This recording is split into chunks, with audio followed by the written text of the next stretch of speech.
Do your attack rounds look like this? Ah! Just wait, just let them, yeah. Right there, right there, right there. Oh my god, Oh, whiffing, man. whiffed. What the f?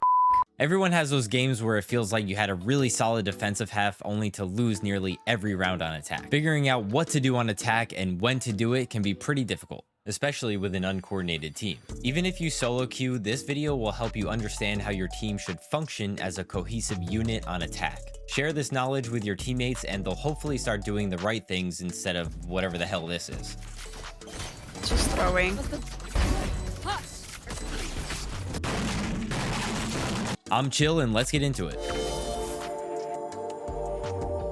There are a few general attack strategies that you can use in Valorant. Each strategy has variations that can change mid-round, so you'll need to assess the situation before committing to your initial strategy. These general strategies include rushing or full pushing a site, splitting site, defaulting, and faking site. Each strategy has its strengths and weaknesses, and some are better than others. When deciding which strategy to use, you'll want to consider things like what round you're on, what the economy situation looks like, what abilities are used during the round, the enemy's positioning, really anything that can give you the upper hand or advantage during the round. This brings us to an important question. What makes a good attack?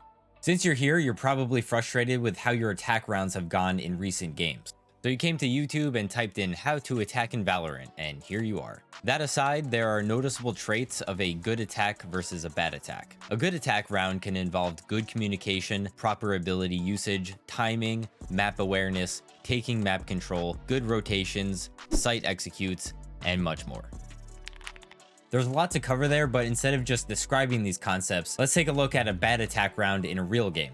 I recently played an unrated match with some friends and we decided to split A on Fracture. We were already having a rough game, so I was kind of checked out at this point. I mentioned in the beginning that we should probably have someone watch flank. We need someone to watch the flank, I guess. Spoiler, we didn't. Since we didn't have a trap agent, watching flanks can be crucial, especially if you're stuck in one area of the map like Dish. As the round starts, the Sage walls Dish right away, forcing us to reveal our position and shoot it down. Our Sova darts Dish and reveals the Sage, forcing her back. This is fine, but Sova decides the ult, which could have worked better for post plant. A KO knife reveals two of us at drop, leading them to believe this is indeed an A take. This reveal and suppress on two attackers gives the two flanking defenders more info and a better chance of getting picks. Luckily, the Sova takes out the flankers, allowing us some breathing room to get onto site. Meanwhile, our two other teammates are walking through A main towards site. Fade gets good info on a defender playing on site, but the Phoenix ultimately gets picked through door. The Phoenix and Fade should be playing together here and pushing up through A main to trade if one of them dies. You don't really need to hold that door because of the audio cue. Now, the Fade is exposed to a flanking defender and the defender they revealed on site. The Sage that took out our Phoenix took a strong position in A main and took out our Sova who dropped first. Timing is important here because if we got down from drop earlier with our Fade, we could have taken out the Sage or at the very least gotten a trade. Fade decides to try and push into my smoke and dies to a defender as I whiff my shots on the Sage, also dying. A lot of things went wrong during this round. Here are some things we could have done better. One of us should have held for a flank while the other two push up Dish. Once the defending Sage saw that we were pushing Dish, we spent too much time breaking the wall, slowing ourselves, and trying to get a pick with probably too much utility. Our two A main players should have been in a better position to trade each other as they walked towards site. Although we did some things right, like using our Fade Haunt and Prowler to reveal enemy locations and the two smokes to enter site, our timing was off, which led us to get picked in multiple 1v1s. You should try to be in a position to trade your teammates unless you are holding a flank.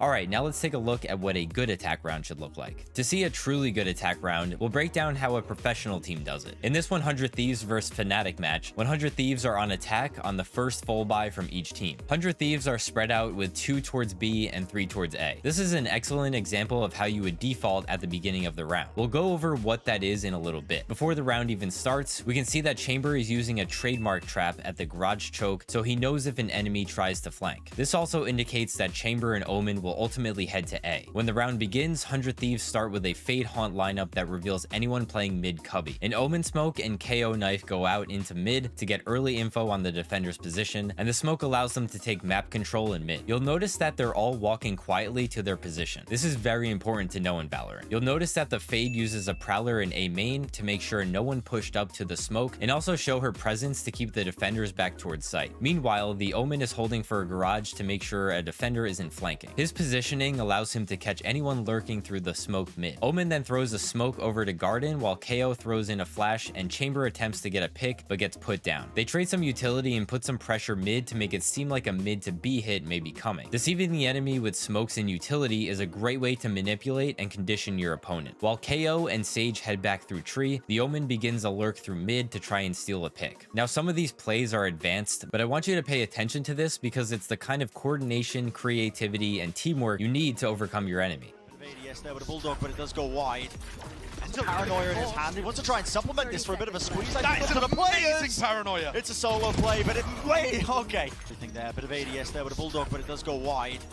And paranoia in his hand. He wants to try and supplement this for a bit of a squeeze. That is an amazing paranoia. It's a solo play. This play ultimately leads them into sight and get down the plant in a 3v3 situation. Even though 100 Thieves ended up not getting the result they wanted, it came down to a 1v1 and could have gone either way. Now compare the two rounds together and it becomes clear what attacking is supposed to look like. Now these are just a couple of examples and there are various strategies you can use when attacking. Changing the tempo of your attack, mixing up positioning and utility usage each round are all things to keep in mind throughout the game. Getting information on your opponent is vital, and using the proper utility and timing to enter a site will make attacking much smoother and more reliable. Now that you've seen some examples, let's go over the general strategies attackers should use, starting with everyone's favorite, rushing site. Rushing a site happens when the attacking team groups up in one area of the map and pushes site together. This strat is the strongest during pistol round because the enemy will be spread out, meaning your team will be at a numbers advantage heading to site. Using your sidearms to take out enemies is much faster when multiple players shoot the same target. Rushing a site can be a good strategy, but make sure you mix it up to keep the defenders guessing. It's not going to work every time, I promise. Splitting site means exactly what you think. 3 attackers will go through one choke point to site and 2 will go through the other. On Haven, an example of this is sending 3 attackers C long and 2 attackers garage. Splitting site allows you to take more map control and has the added benefit of hitting a site from different angles. This is called a pinch. A more obvious example of a pinch is on Fracture. Sending some teammates through arcade and some through B main causes a pinch on the defenders. Splitting site should typically be done simultaneously to put pressure on the defenders and catch them off guard to take site effectively.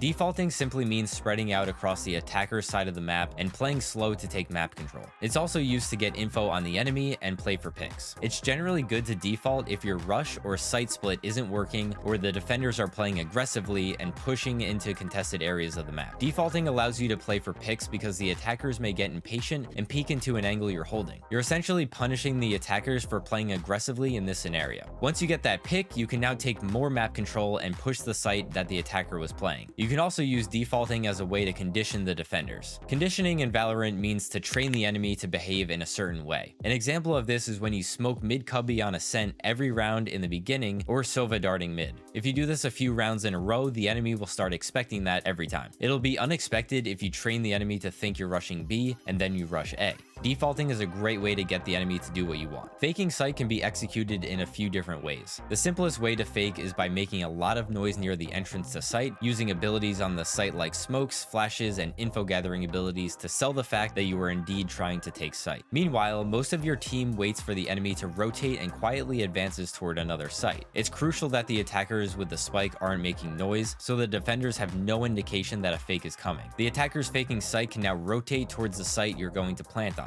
Variations of faking exist, like faking a site, cutting all noise, and then re-hitting the site you faked. Depending on the defender's position and the info you have, you can decide to re-hit the site or rotate. When faking, you can occasionally have one of the attackers lurk into areas where they can get a pick on defenders rotating. This requires patience, timing, and good awareness of enemy positions. To perform a successful lurk, you need to be in positions where you can catch defenders making mistakes or rotating. Use your audio cues here and try to make a mental note of where you heard or saw an enemy playing. It can be risky if you do it too many times, so try to keep it at a minimum. Now that we know each strategy for attacking, let's go over how exactly you should enter the site. In a typical round, the initiator will send in their info gathering ability to find out where any defenders may be playing. This gives info to the duelist, who will be the first into site using a movement ability like Jet's Dash, which creates space for the rest of the team to enter. Before the team goes in, the controller agent should be putting their smokes down to block vision and deny information. Smokes should be placed in choke points where the defenders enter the site from. The sentinel agent can watch for flanks, but there are always always exceptions depending on the agent and their abilities. The order of the agents can be flexible, and if you find a particular duelist on your team is refusing to enter site first, you may have to fill as the duelist yourself, even if your abilities don't suit that role. Make sure to play off your duelists, who should be the first point of contact for the defender playing on that site. If the duelist dies and your team trades, you can now enter site more safely. Trading just means you exchange the death of a teammate for an enemy kill. Trading is essential in Valorant, so always try to play near teammates so you can trade them or they can trade you. This is okay because you will generally have most of your teammates with you, while the defenders only have 1 or 2 players by that site. After this exchange, make sure to clear the site of any other defenders and then plant the spike once you know you're in the clear. If you plant the spike before your team clears, you risk being a sitting duck while a defender peeks and kills you. After planting, you are now in what is called a post-plant situation. It seems scary, I know. The mindset you should have in a post-plant should be that you are now in defense mode rather than attack mode. Think about how you play defense. You try to figure out where the enemy is positioned while holding your position and preventing them from entering site. The added benefit is that you don't have to expose yourself to the enemy, since the spike makes a sound when the defenders defuse.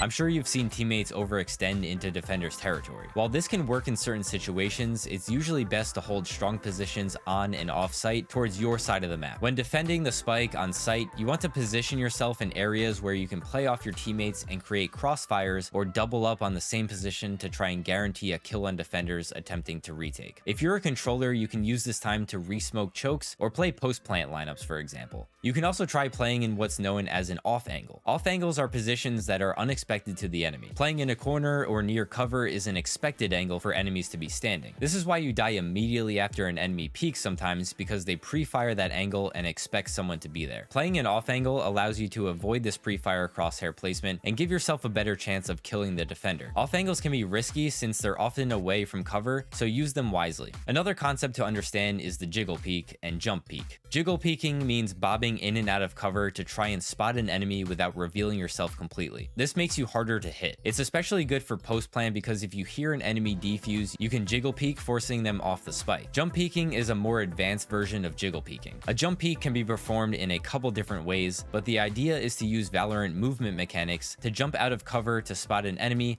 and land back in cover. You can do this by holding W, jumping, then immediately pressing A or D, depending which way you're facing, and then S to go backwards into cover. It takes some practice to get down, but jump peeking is a powerful way of peeking and being hard to hit. I use it all the time in post plant during a 1v1. Damage dealing abilities used in tandem with lineups can also be a potent tool in your back pocket. Just make sure to use them sparingly, and if your team needs help securing the site, make sure you're there with them instead of setting up your lineup. The lineup is useless if no one plants the spike. Overall, the general idea for post plant is to delay the defenders as long as possible and isn't always about going for the kill. Make sure to communicate where defenders are playing, what abilities and ults they have, and where you will play. Now we'll look at some specific scenarios where attacking strategies may change based on the round. The typical pistol round will usually involve the attacking team rushing site together. The reason for this is because the sidearms are the weakest weapon, so overwhelming the defenders with numbers on one site can be used to your advantage. Even if you lose, planting the spike can soften the blow to the economy. You can combine rushing and splitting a site on pistol round as well, since it will put a lot of pressure on the defense. You generally want to spend all of your money and buy utility that will be important for taking a site. If you're Omen, this could mean buying a smoke, flash, and light armor. You can split up and play default during pistol to try and kill some defenders rotating, but it's generally better to just hit site quickly as a unit. Since the attackers will have better guns second round after a win, you can use this chance to rush quickly to site, similar to the first round. You should be careful of the enemy if they decide to force, but this usually is a save for them. Since they have weaker weapons, you can use guns like the Stinger, Spectre, and Marshall to take out enemies at range. If the enemies stick to classics, you can get up close with some machine guns and abuse that run and gun mechanic. On a save after second round, you have several options. Usually you will completely save credits, and since the enemy will have better weapons, you should try to play close to a teammate who can shoot with you or trade. You usually want to rush site with a team because your time to kill with save weapons will be much slower than the defenders with full buy weapons. You can choose to default and bait the attackers into pushing you while you use shotguns or quick time to kill close range weapons. You can force here if it's second round and you're down by a lot. Any win you can squeak by will help close the gap. Attacking takes time to learn, but hopefully I answered some of your questions and gave you some tools to bring into your next match. Drop a like if you found this video helpful and comment below what you want to see from me next. If you're looking for more guides, make sure to get subscribed and check out one of my other videos here.